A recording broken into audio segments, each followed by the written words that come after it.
Olá pessoal, Ivo Maropo de novo com vocês.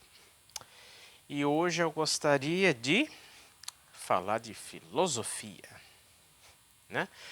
Mas de um modo bastante específico, né?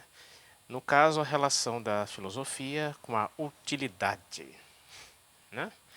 Que, que eu acho que é um tema bastante mal compreendido, né? Bom, a primeira coisa que a gente deve combater é essa ideia de que a filosofia é algo inútil no sentido de ser algo sem valor, né? Porque, como se sabe, a lógica capitalista na qual nos estamos inseridos espontaneamente tem que o tempo inteiro transformar tudo, né, tudo que existe, todo conhecimento, tudo que há, num imediato objeto de manipulação técnico-científica, né, voltado para a utilidade concreta, prática da sociedade, ou seja, tem que ser algo interessante, testado e aprovado até certo ponto, né, com potencial de inovação para se tornar vendável, basicamente, né? Se tornar um objeto de desejo do capitalismo, né? E a gente tende a achar tudo que está fora dessa lógica algo inútil, né? Que não tem valor intrínseco, digno de piada, né? E por aí vai. Só que esse é um erro crasso, né? Um erro grosseiro. Por quê? Porque ele não abrange só a filosofia, a própria ciência também, né? Porque as grandes descobertas científicas estão exatamente na seara da ciência pura, né? E a ciência pura só serve, a princípio, só serve a si mesma, certo? Ela não é um cientista puro, digamos assim, que lida com teoria, com teorias científicas, ele está pouco se lixando, né? Para as, ou ao menos muito pouco, né? Para as necessidades práticas, concretas, pragmáticas, utilitaristas da sociedade de consumo, né? Ele quer saber de si próprio, do seu próprio conhecimento, né? Do rigor científico, do método, dos resultados, do teste dos resultados, né? Ele quer saber da verdade, basicamente, né? Para encurtar a história toda. De diferentes níveis de aproximação, de entendimento da complexa verdade dos fatos, digamos assim, né? Da realidade, por aí vai. Ok? Então, da mesma forma que a gente tem uma torre de marfim, né? Como eu já defendi no vídeo anterior, na ciência pura, né? A gente também tem, da mesma forma, na filosofia, né? E essa é a melhor forma de se ter um fim em si mesmo, um fim absoluto, uma utilidade absoluta. Esse é o paradoxo. Quando a coisa se volta somente a si mesma, ela tem uma utilidade absoluta e não uma utilidade relativa a necessidades atuais do mercado, de inovar, percebem? Quando a gente tem algo como a filosofia pura ou a ciência pura, a gente tem, na verdade, uma utilidade pura, absoluta, né, voltada a si própria, né, que é justamente o meio onde as grandes descobertas são efetuadas, né? Porque se você tem pessoas que estão absolutamente absortas, imersas na obtenção do conhecimento, é ali, obviamente, onde a gente vai ter mais chance de grandes descobertas eventuais, né? E é através disso que a sociedade se beneficia, né? Em grandes revoluções, de novas ideias, né? De novos entendimentos de mundo, conceituais e por aí vai, né? Existenciais e etc. Né?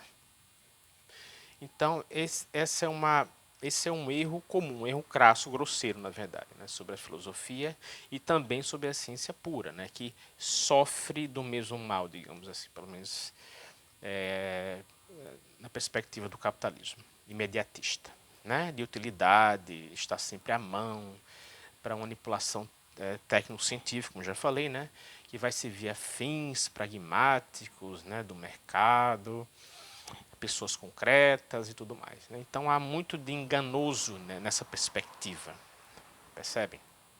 Né? Inclusive em outro nível também. A gente acha que filosofia é só, digamos assim, masturbação mental, né? que não serve para nada, mas a gente pouco percebe o quão espontaneamente a gente tem nas filosofias, enfim, os autores, os filósofos, de espontânea herança cultural, nosso inconsciente coletivo, digamos assim, para citar Jung, né? Porque a gente se utiliza de categorias filosóficas, né, de herança filosófica o tempo inteiro, mesmo sem se aperceber, né? É claro que costumam ser categorias e concepções canhestras, caricatas, simplificadas, ilusórias, enganosas e tudo mais, né? Porque os grandes filósofos, pensadores, teóricos, sempre algo de traumático e muito complexo, denso, né? E a forma com que essas coisas são traduzidas, né, em termos de herança cultural inconsciente, implica sempre uma simplificação, onde os conteúdos, os conceitos são destraumatizados, digamos assim. Então a gente sempre tem uma herança que remete a certos filósofos, certas filosofias, mas são sempre heranças brutalmente simplificadas, né, ilusórias, né, caricatas de filósofos, de filosofia, né. E esse procedimento é meio que uma obrigação da herança histórica, digamos assim, né, porque não há condição da gente realmente herdar os conteúdos, né, tal qual os seus autores intentaram, né, porque é um estudo complexo, né, que exige foco e ninguém tem tempo para isso, poucas pessoas têm tempo para isso, né. Vou dar um exemplo. Quando a gente, por exemplo, vai comprar alguma coisa, espontaneamente surge a ideia na nossa cabeça: não, essa criança não quer isso, ela só quer comprar, né? É o próprio ato de comprar em si que gera a ilusão de que a criança quer aquela coisa. E tão logo ela adquire aquela coisa, né, aquele ímpeto de ter se esvai, ele desaparece. Então isso também é uma, é uma concepção que remete a uma filosofia, um pouco de Hegel, um pouco de Freud, talvez. Então tem sempre um pé ou outro em filósofos do passado, né? A gente acha que eles não têm tanta influência assim, porque a sua leitura é seletiva, mas eles sempre acham um caminho de se tornarem uma certa herança cultural que nós todos herdamos espontaneamente sem saber. Mas está lá na própria maneira, na própria forma imediata com que a gente concebe o mundo, entende e reflete sobre as coisas. Essas categorias mentais, conceituais de filósofos estão sempre lá, né? Ainda que seja uma versão caricata, como eu já falei, simplificada e ilusória, né, do que eles realmente intentaram, mas elas estão lá de alguma forma, certo? Quando a gente se revolta, quando a gente pensa em exploração óbvia, né, e gritante de uma relação de trabalho, a gente pensa em Marx, ainda que seja uma versão caricata de Marx, obviamente, mas tudo isso se mostra nesses momentos, toda essa herança cultural filosófica se mostra nesses momentos, né, que a gente sequer se apercebe como utilizando conceitos que se querem filosóficos ou que nos remetem de alguma forma, ainda que indireta, a sistemas de filosofia, conceitos filosóficos. Certo, pessoal? Então é absolutamente ilusório a gente achar que filosofia não serve para nada, né? A herança da filosofia está na nossa prática espontânea, imediata, né, na forma como a gente atua no mundo, como eu já falei. A gente acha que não está, mas está. Não é apenas as categorias de uma mente que se tornou adulta e começou a pensar por si própria. Não, são categorias herdadas, que a gente acha que são simplesmente dadas naturalmente, mas já são uma herança longínqua, né, de pensamentos alheios e são herdados culturalmente, são repassados culturalmente, geração por geração. Tá, pessoal? Então, esse vídeo é apenas para fazê-los pensar e desmistificar essa ideia que filosofia não serve para nada. Na verdade, filosofia serve para bastante coisa, né? Justamente por não servir para nada para os outros, digamos assim, no sentido de indivíduos concretos que agem concretamente na sociedade capitalista de produção, né? Mas a filosofia, enquanto fim recluso em si mesmo, na sua torre de marfim, que parece apenas uma masturbação mental que não serve para nada, ela consegue ser absolutamente útil. É ali que as grandes ideias, os grandes conceitos mergulhados em si próprios emergem, eventualmente emergem, né?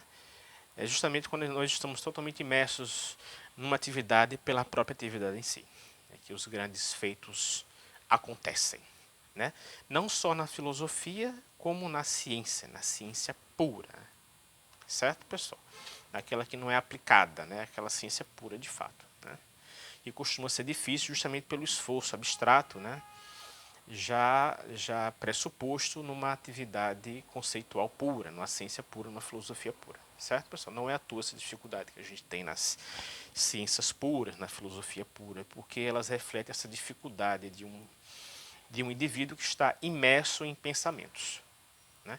E é ali que as complexidades vão ser estruturadas, que as teorias vão emergir, que as grandes descobertas vão acontecer, né? E a sociedade a reboque será revolucionada eventualmente, para o bem ou para o mal. Né? A gente nunca sabe exatamente as consequências. Assim como a gente não sabe das consequências das invenções científicas, da tecnologia, né? Elas podem servir ao bem ou ao mal. A gente pode agir pensando no bem, mas acabar sendo mal, né? Ter outras consequências. Então isso faz parte dessa exploração do conhecimento, né? Que é imperfeito por definição. Tá, pessoal? E do qual, né, do conhecimento, fazem parte, é claro, como eu já falei, a filosofia e a ciência, as ciências puras. Certo, pessoal? Só para deixar isso claro mesmo. Certo? Então, por hoje é só. Um abraço.